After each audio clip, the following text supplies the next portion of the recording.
So here is one of my crazy new, well, not exactly inventions, but modifications.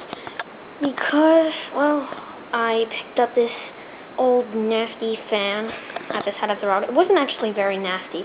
I have one that's just like this, and it's pretty awesome. Except it's kind of messed up, and I've been, like, tearing it apart, trying to figure out what's wrong.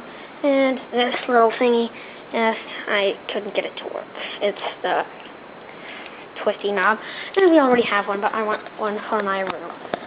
It's actually a nice old one. So anyway, I put on a normal switch, and it automatically goes into high mode.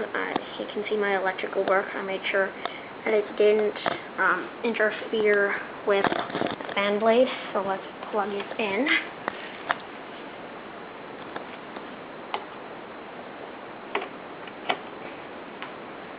And now we'll flip the switch. It is very powerful.